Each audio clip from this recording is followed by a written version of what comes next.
আমরা মানুষরা বহু সময় বহু ক্ষেত্রে বহু দুঃসময়ের শিকার হই। দুঃসময় এরকম হয় যে দুঃসময় যেন কিছুতেই আমাদেরকে ছেড়ে যেতে চাইছে না। আমরা দুঃসময়কে পেছনে ফেলতে চাইছি, কিন্তু দুঃসময় আমাদের পেছন পেছন চলে আসছে। দুঃসময়ের হাত থেকে বাঁচার কোনো রাস্তা খুঁজে পাওয়া যাচ্ছে না।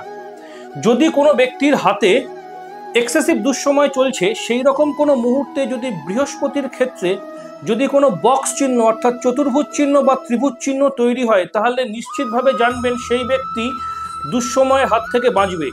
যদি হাতের রবি রেখাতে খুব ভালো কোনো চিহ্ন পাওয়া যায় বা রবি রেখা একদম টান টান নিচের দিকে নেমে আসে, চন্দ্রের ক্ষেত্রের দিকে নেমে আসে, তাহলে পরে সে দুঃসময়ের হাত থেকে বাঁচবে। যদি তার ব্রেন লাইন অর্থাৎ শিরোরেখায়, যে হাতের এই মাঝখানের রেখাটা, যদি শিরোরেখাতে কোনো বক্স চিহ্ন তৈরি হয়, তাহলে দুঃসময়ের হাত থেকে বাঁচবেন। যদি শিরোরেখাতে ত্রিভুজ চিহ্ন তৈরি হয়, তাহলে দুঃসময়ের হাত থেকে বাঁচবেন। এইগুলো আপনাকে দুঃসময়ের হাত থেকে বাঁচাবে, রেখাগুলো মিলিয়ে নেবেন।